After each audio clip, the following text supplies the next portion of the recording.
మరొక వైపు అమ్మవారు, మరొక వైపు మస్జిదు, చర్చు, అంత పవిత్రమైనటువంటి సెక్రటరియట్లో కూర్చొని నిజాలు దాచి అబద్ధాలు మాత్రమే మాట్లాడాడు ఆ పొగరులేటి మంత్రి.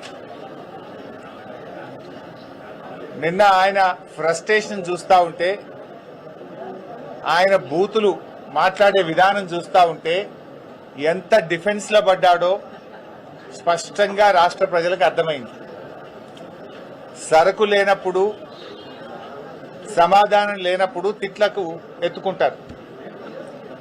నిన్న ఆయన చెప్పిన కథలు, ఆయన మాట్లాడినటువంటి భాష, ఆయన బాడీ లాంగ్వేజు, ఆయన ఎంత డిఫెన్స్లో పడ్డాడో రాష్ట్ర ప్రజలందరూ కూడా గమనించారు.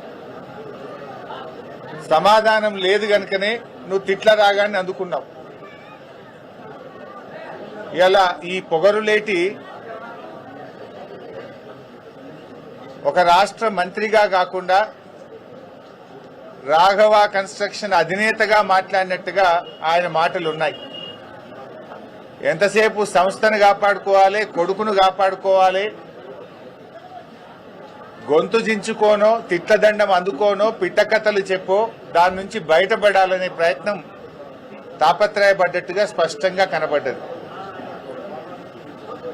ఆయన ఎంత ఆయాసపడ్డాడో మనం చూసాం. చాలా ఆయాసపడ్డాడు. అంటే నేనొక్కడే అవినీతి పరుణ్ణి కాదు, నా సహచర మంత్రులందరూ కూడా అవినీతి పరులే అని పాపం వాళ్ళందరినీ కూడా తనకంటిన బురద వాళ్ళందరికీ అంటించే ప్రయత్నం చేశాడు. జూపల్లి కృష్ణారావు గారి కుంభకోణాన్ని ఆయనే బయటపెట్టాడు. ముఖ్యమంత్రి కుటుంబ సభ్యుల టెండర్ల కుంభకోణాన్ని ఆయనే బయటపెట్టుకున్నాడు. బట్టి విక్రమార్క గారి ఆర్థిక శాఖలో బిల్లులు ఇవ్వడానికి పర్సంటేజీల కుంభకోణాన్ని ఆయనే గుర్తు చేశాడు. అంటే ఈ రాష్ట్రంలో జరుగుతున్న అవినీతి కుంభకోణాల చిట్టా చదివి, అరే నన్ను ఒక్కనే కాదు నా చుట్టూ ఉండే మంత్రుల కుంభకోణాలను కూడా రాష్ట్ర ప్రజలకు చెప్పే ప్రయత్నం చేసినాడు. అంటే ఆయన తాపత్రయము, ఆయన ప్రయాస అంతా కూడా నేనొక్కనే కుంభకోణాలు చేయలేదు, నేనొక్కనే అవినీతి పరుణ్ణి కాదు, రాష్ట్ర కేబినెట్లో చాలా మంది ఉన్నారని తన బురద అందరికీ అంటించే ప్రయత్నం చేసినట్టుగా నిన్న ఆయన ప్రయత్నం కనబడ్డది. ఇలా నిన్నటి ప్రెస్ మీట్తో రాష్ట్ర ప్రజలకు ఒకటైతే అర్థమైంది, ఆయన పొంగులేటి కాదు పొంగు లూటి, పొంగు లూటి అనేటువంటి విషయం చెప్పకనే చెప్పిండు నిన్న. ఇప్పుడు ఇష్యూ సింపుల్ బై, ఇలా క్రషర్ కు సంబంధించి శాసనసభలో స్వయంగా రాష్ట్ర ముఖ్యమంత్రి చెప్పిండు. ఏం చెప్పిండు ముఖ్యమంత్రి? అరే మా మంత్రి గారి కంపెనీ రాఘవ కన్స్ట్రక్షన్ లో జరిగిన అవినీతిని, అవకతవకల్ని మా అధికారులే గుర్తుపట్టారు, మీరేం బయటకు తీయలే ప్రతిపక్షము, మా అధికారులు మేమే గుర్తుపట్టినాం, మేమే పెనాల్టీ వేసినాం, మేమే పైసలు కట్టించినామని ముఖ్యమంత్రి శాసనసభలో స్పష్టంగా చెప్పారు. మైనింగ్ మంత్రి గారు ఏం చెప్పిండ్రు అదే అసెంబ్లీలో? లేదా కరెంటు మీటర్ల షార్టేజ్ ఉండే, అందువల్ల డీజిల్ జనరేటర్ మీద నడుపుకున్నాడు రాఘవ కన్స్ట్రక్షన్ అని మైనింగ్ మంత్రి చెప్పాడు.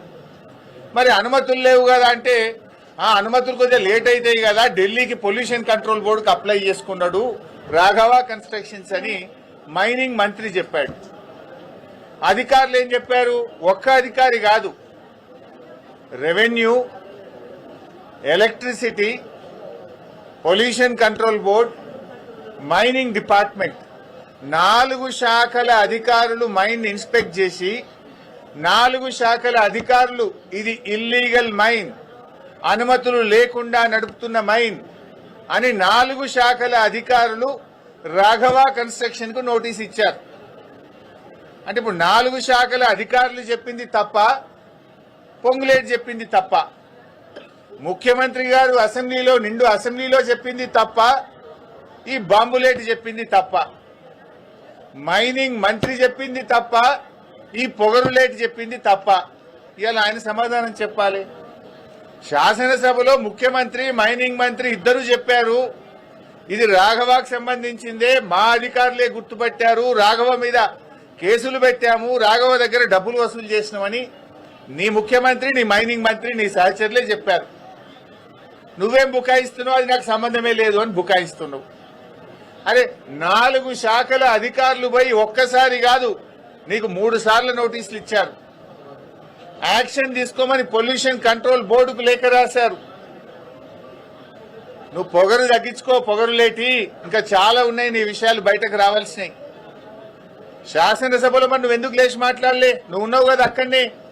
నీ ముఖ్యమంత్రి గారు లేచి ఇది ప్రతిపక్షం దొరకవట్లే, ఈ దొంగతనం మేమే దొరకబట్టినాం, ఈ దొంగతనాన్ని మేమే నోటీసులు ఇచ్చినాం, మేమే పెనాల్టీలు వేసినామని నీ ముఖ్యమంత్రి చెప్తుంటే నువ్వు పక్కనే కూర్చున్నావు కదా. ఇది నాది కాదు అని అసెంబ్లీలో నువ్వు ఎందుకు లేచి నిలబడి చెప్పలేదు? నీ మైనింగ్ మంత్రే లేచి రాఘవకు అనుమతులు లేవు, రాఘవ అనుమతుల కోసం ఢిల్లీకి అప్లై చేసిందని చెప్తే అసలు రాఘవకు మైనే లేదని నువ్వు అసెంబ్లీలో లేచి ఎందుకు చెప్పలేదు? నువ్వు అసెంబ్లీలో ఉన్నావు కదా, నా పక్క సీట్లనే కూర్చున్నావు కదా, మరి ఆ రోజు ఎందుకు లేవలేదు? 12 రోజులకు గుర్తొచ్చిందా నీకు మైన్ లేదని? ఇదంతా బుకాయించే ప్రయత్నం, మసిబూసి మారేడుగా చేసే ప్రయత్నం. ఆ మైన్ నీది కాకపోతే అక్కడ కంటైనర్ మీద రాఘవ కన్స్ట్రక్షన్ అనే పేరు ఎందుకున్నది? ఆ కంటైనర్ మీద కాంగ్రెస్ పార్టీ జెండా ఎందుకు పెట్టిండ్రు? బీఆర్ఎస్ పార్టీ బయటకు తీయంగానే ఆ రాఘవ కన్స్ట్రక్షన్ కు పెయింటింగ్ వేసి కనబడకుండా ఎందుకు చేసిండ్రు? కాంగ్రెస్ పార్టీ జెండా ఎందుకు బీకేసిందో సమాధానం చెప్పాలి కదా. నువ్వు నీ కంటైనర్ మీద నీ పేరుంటది, మీద కాంగ్రెస్ పార్టీ జెండా ఉంటది. పొల్యూషన్ కంట్రోల్ బోర్డులో నోటీస్ ఇస్తే, మైనింగ్ డిపార్ట్మెంట్ నోటీస్ ఇస్తే నీ ఉద్యోగి రిసీవ్డ్ అని సంతకం పెట్టి డేట్ వేసి ఫోన్ నంబర్ పెట్టి రాసిచ్చిన డాక్యుమెంటే కదా నేను అసెంబ్లీలో చూపించింది. మరి ఇప్పుడు చెప్పు, ఎవరు తప్పు? ముఖ్యమంత్రి తప్ప? చెప్పు, నా ముఖ్యమంత్రి అబద్ధం చెప్పిండు అసెంబ్లీలో అని చెప్పు, మైనింగ్ మంత్రి అబద్ధం చెప్పిండు అసెంబ్లీలో అని చెప్పు. నువ్వు కూడా అసెంబ్లీలో ఉన్నావు కదా, ముఖ్యమంత్రి మాట్లాడేటప్పుడు, మైనింగ్ మంత్రి మాట్లాడేటప్పుడు నువ్వు అసెంబ్లీలో కూర్చున్నావు. నువ్వు ఎందుకు నోరు మెదపలేదు? ఎందుకు నాకు మైన్ లేదని అసెంబ్లీ సాక్షిగా చెప్పలేదు? అంటే నువ్వు బుకాయిస్తున్నావు, ఈ బాంబులేటి అబద్దాలు చెప్తున్నాడు. నువ్వు ఆ మైనింగ్ లో పొంగు లూటీ చేసినావు అనేటువంటిది ఇలా రాష్ట్ర ప్రజలకు అర్థమైంది. నువ్వు ఆ రోజే చెప్పాలి కదా.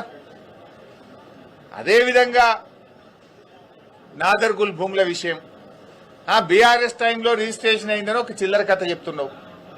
నేను అందుకే చెప్పిన, నిజాలు దాచి అబద్దాలు మాత్రమే మాట్లాడినావని. నిజమేంటిది? 2016లో ఈ భూములను నిషేధిత భూముల జాబితాలో పెట్టింది బీఆర్ఎస్ ప్రభుత్వం. ఆనాటి ఆర్డీఓ గారు ఈ భూములు కొల్లగొట్టే ప్రయత్నం చేస్తే 2016లో 22A కింద పెట్టి నిషేధిత జాబితాలో పెట్టి ఈ భూములను కాపాడింది నాటి బీఆర్ఎస్ ప్రభుత్వం. ఆ తర్వాత ఆ కంపెనీలు హైకోర్టుకు పోతే 2022లో ప్రభుత్వం బలమైన వాదనలు వినిపించి హైకోర్టులో కూడా ఆర్డీఓ గారి నిర్ణయం సరి అయిన నిర్ణయం, ఈ భూములు సీలింగ్ భూములు అని హైకోర్టు సింగిల్ బెంచ్ లో కూడా ఉత్తర్వులు తెప్పించింది బీఆర్ఎస్ ప్రభుత్వం. ఆ తర్వాత డివిజన్ బెంచ్ కూడా కంపెనీలు పోతే హైకోర్టు డివిజన్ బెంచ్ లో కూడా ఆనాటి రెవెన్యూ డిపార్ట్మెంటు అధికారులు అద్భుతంగా వాదనలు వినిపించి ఇవి సీలింగ్ భూములే, అమ్మిన వారి మీద కొన్న వారి మీద క్రిమినల్ చర్యలు తీసుకోవాలని చెప్పి హైకోర్టు డివిజన్ బెంచ్ నుంచి కూడా జడ్జిమెంట్ తెప్పించింది బీఆర్ఎస్ ప్రభుత్వమే. ఇవి ఎందుకు దాస్తున్నావు? ఆనాటి ఆర్డీఓ ఇవి సీలింగ్ భూములని నిషేధిత భూములా పెట్టింది బీఆర్ఎస్ ప్రభుత్వం కాదా? సింగిల్ బెంచ్ దగ్గర కోర్టులో కేసు గెలిచింది బీఆర్ఎస్ ప్రభుత్వం కాదా? డివిజన్ బెంచ్ లో ప్రభుత్వ పక్షంగా ఇవి సీలింగ్ భూములని కేసు గెలిచింది బీఆర్ఎస్ ప్రభుత్వ హయాంలో కాదా? దీనికి ఎందుకో సమాధానం చెప్పవు. నిన్న మంత్రి గారు ఒక మాట అన్నాడు, ఈ భూములు మేము సుప్రీంకోర్టులో వచ్చిన తర్వాత మా ఆర్డీఓ గారు సుప్రీంకోర్టులో ఫైల్ చేసిండు అన్నావు. ఏమన్నాడు? ఇవి గవర్నమెంట్ భూములే అని సుప్రీంకోర్టులో మేము ఫైల్ చేసినాము, మా ఆర్డీఓ ఫైల్ చేసిండు అని పొంగులేటి గారు అన్నారు. మరి గవర్నమెంట్ భూములే అయితే రోజుకొక పేరు ఎందుకు మారుతుంది బోర్డుల మీద? అక్కడ ఎందుకు ఆ కబ్జాదారులు బౌన్సర్లు పెట్టుకొని రాత్రింబవళ్లు కాపలు కాస్తుంటే ప్రభుత్వం మొద్దు నిద్రపోతుందా? 2.5 ఏళ్లుగా రెవెన్యూ మంత్రిగా ఆ భూమిని ఎందుకు స్వాధీనం చేసుకోలేదు అని అడుగుతా ఉన్నా. ఆడ రోజుకొక పేరు, ఒకనాడు కోహినూర్ వస్తుంది, తెల్లారి ఎంఈఏఎల్ వస్తుంది, తర్వాత శిల్పా వస్తుంది, తర్వాత శిల్పా రాగానే అది మళ్ళీ రాత్రి పెయింటింగ్ పడుతుంది. శిల్పాలు ఎవరు ఉన్నారో తెలుసు కదా. ఆ తర్వాత ఏక్యూ స్క్వేర్ వస్తుంది, ఆ తర్వాత మళ్ళీ కోహినూర్ సింప్లెక్స్ వస్తుంది. ఎందుకు బోర్డుల మీద పేర్లు మారుతున్నాయి? ఏక్యూ స్క్వేర్ వెనుక నీ కొడుకున్నది నిజం కాదా? శిల్పాతో మీకు వ్యాపార సంబంధాలున్నాయి నిజం కాదా? పెడదామా డాక్యుమెంట్లు బయట పెడదామా? శిల్పాతో రాఘవ కంపెనీకి ఇవాళ హైదరాబాద్ లో వ్యాపార సంబంధాలు ఉన్నాయా లేవా? ఏక్యూ స్క్వేర్ లో మీ కొడుకు భాగస్వామ్యా కాదా? నేను సింపుల్ ఒక మాట అంటున్నా, నువ్వే అంటున్నావు ఇది ప్రభుత్వ భూమి, మేము సుప్రీంకోర్టులో వేసినాము, మా ఆర్డీఓ వేసిండన్నావు. ప్రభుత్వ భూమి అయితే నీ హైడ్రా గడివిక్తుందా? ప్రభుత్వ భూములు కాపాడడానికి, చెరువులు కాపాడడానికే కదా హైడ్రా. వెళ్ళండి, నేను మంత్రి గారిని కోరుతున్న, నిజాయితీ ఉంటే, చిత్తశుద్ధి ఉంటే తక్షణమే ఆ కాంపౌండ్ వాళ్ళు తొలగించండి, బౌన్సర్లను, ఆ ఆక్రమణదారులపై క్రిమినల్ కేసులు పెట్టండి, అరెస్ట్ చేయండి, ఆ భూమిని ప్రభుత్వం స్వాధీనం చేసుకోండి, ఆ భూమిలో సాగు చేసుకున్న రైతులకు ఎంట్రీ ఇవ్వండి. 2.5 ఏళ్లుగా రెవెన్యూ మంత్రిగా మరి నువ్వేం చేస్తున్నావు? ప్రభుత్వ భూమి అని నిన్న చెప్పినావు కదా. If it is government land, why government is not taking action? As per the Land Ceiling Act, RDO is the custodian of the ceiling lands. Then what is that RDO is doing? What is that Hydra is doing? పేదోళ్ళ ఇండ్ల మీదకి శనివారం ఆదివారం పై రాత్రికి రాత్రే కూలుస్తారు. High court స్టేలున్నా కూల్చే Hydraa ఇక్కడ a stay లేదు. In fact high court order ఉంది, ఇది గవర్నమెంట్ ల్యాండ్, ఇది సీలింగ్ ల్యాండ్ అని హైకోర్టు ఆర్డర్ ఉన్నా కూడా హైడ్రా ఎందుకు కళ్ళు మూసుకున్నది? హైడ్రా ఎందుకు యాక్షన్ తీసుకోవడం లేదు? దీనికి సమాధానం ఎందుకో చెప్పడు మంత్రి గారు. మంత్రి గారు, నువ్వు ఇదివరకు ఒకసారి బాంబులు పట్టే అని చెప్పి ఏడాది అర్థమైంది, నీ బాంబులన్నీ తుస్సు బాంబులే అయిపోయినాయి.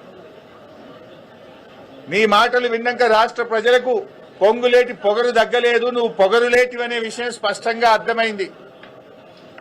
నీ లూటి మైనింగ్ లో నువ్వు పొంగు లూటివి అనే విషయం కూడా రాష్ట్ర ప్రజలకు స్పష్టంగా అర్థమైంది. ఇంకా చాలా ఉన్నాయి బయటకు వచ్చేది, ఏమిట్లకేమి రాలే, ఇంకా చాలా ఉన్నాయి.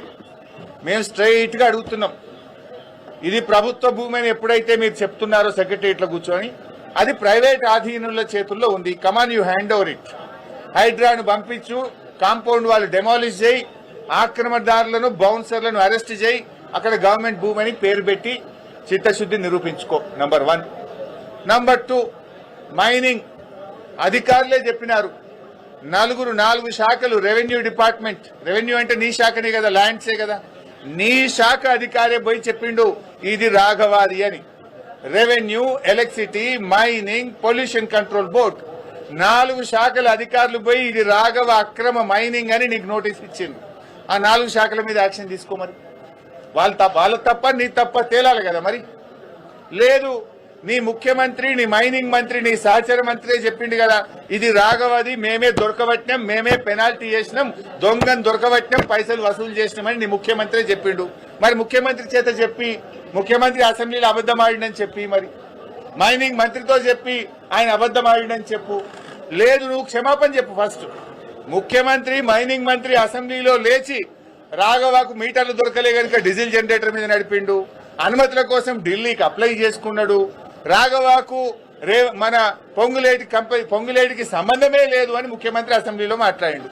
మరి నువ్వెందుకు ఆ రోజు అసెంబ్లీలో మౌనంగా తల కిందికేసుకొని కూర్చున్నావు? క్షమాపణ చెప్పు మరి.